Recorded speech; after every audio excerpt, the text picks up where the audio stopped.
Hola a todos y bienvenidos a mi canal. Hoy tengo el enorme placer de tener al profesor Carlos Rodríguez Brown, que además de ser un grandísimo economista, es un gran conocedor de la música, y vamos a hablar de lecciones económicas con la banda más importante de la historia de la música, probablemente, y desde luego la más influyente, sin la más mínima duda, que son los Beatles, The Beatles, ¿eh?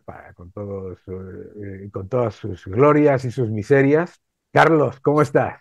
Hola, ¿qué tal, Daniel? Qué Encantado de gusto, estar aquí. qué gusto que te unas a nosotros. Yo lo que he hecho ha sido traerme aquí del almacén algunos discos y algunas cosas y lo que vamos a hacer, pues empezamos, ¿eh? Tú nos vas contando algunas de las lecciones económicas que aprendemos con los Beatles y luego podemos añadir, pues a lo mejor alguna mención específica. Magnífico. Pues adelante. Muy bien, pues yo creo que lo primero es lo primero. Lo primero yo creo que es Taxman. Exacto, exacto. Primera lección económica de los Beatles que nos explicaron a todos, ¿eh? En este magnífico álbum, considerado uno de los mejores de la historia de la música, Revolver, ¿eh? Si no el mejor, de hecho, de la historia de la música, según muchas listas, venía la canción de George Harrison, Taxman, ¿no? ¿Y qué lección económica sacamos de esta canción? Cuéntanos. Bueno, pues esta es una canción estupenda, es de las pocas que compuso George Harrison y que es una gran canción fiscal. Desde luego, hace muchos años la puse yo en Onda Cero en mi sección de las canciones económicas porque indica varias cosas. Indica, en primer lugar, indica lo que en realidad pasaba.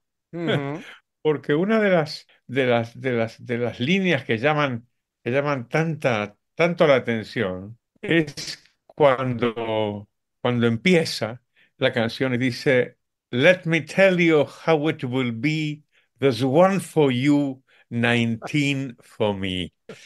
Y esto, esto que en principio suena un poco raro. O sea, mm, ¿qué significa eso de que yo me quedo con uno y Hacienda se queda con 19? mm. Y esto parecía pues una exageración o la típica protesta por algo absurdo con respecto al fisco. Y en realidad era exactamente lo que pasaba Efectivamente. porque era una época en donde el tipo marginal del impuesto sobre la renta era del 95% en Inglaterra. Entonces, efectivamente, si tú ganabas 20 20 libras, pues se te aplica el 95% y eso es lo que daba. O sea que tú te quedabas con una libra y los otros 19 iban para Hacienda.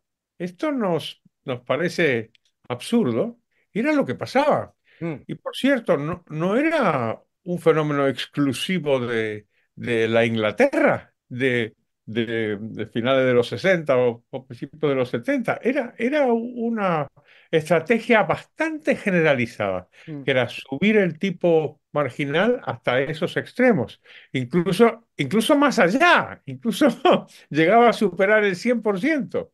Y es de esa época en donde se sucedieron algunos fenómenos. Desde luego, aún estaba en mi Argentina natal y entonces te contaban esas cosas de que Bergman, el famoso director de cine sueco, había decidido irse de su efectivamente. país y se fue a vivir a Alemania, que por cierto Alemania. tenía un tipo también bastante elevado, pero al menos no era tan enorme como era entonces en Suecia. Y fue una etapa bien curiosa en donde se generalizó esto y a menudo te dicen que los estados toman las medidas todos juntos. Y Sí. esto es bastante general, entre otras cosas porque así se amparan unos a otros y te dicen, bueno, o como dicen muchas veces en España, los tipos de la eurozona, ¿no? Como si La el media, hecho estamos de por debajo de la media, ¿no? que eso es, Exacto.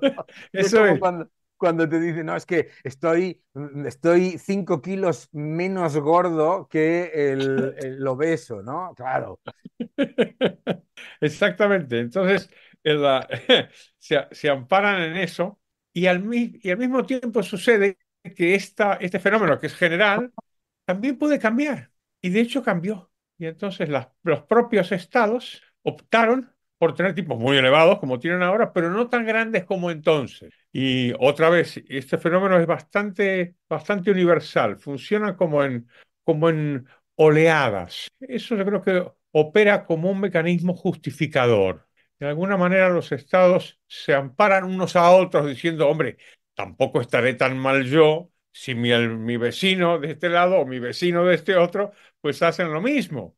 Y si te fijas, esto sucede bastante a menudo. Hace muy poquito hemos visto una especie de enorme unanimidad según la cual los tipos del impuesto de sociedades, por ejemplo, tienen que ser del 15%. Se les ocurrió que tenía que ser del 15% y se sentaron en la OCDE, a quien Dios confunda, y se pusieron de acuerdo. Y entonces todos tienen que ser del 15%, y claro, ¿y cómo vas a estar tú en desacuerdo si están todos ahí?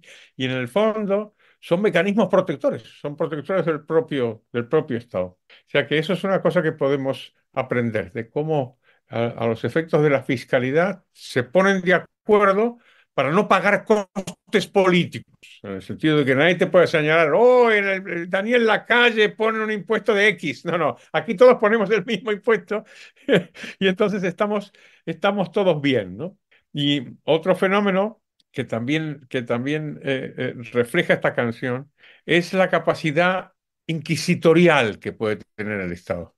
Es la idea de que el Estado no simplemente que te cobra, sino que también se inmiscuye en todos los aspectos de tu vida.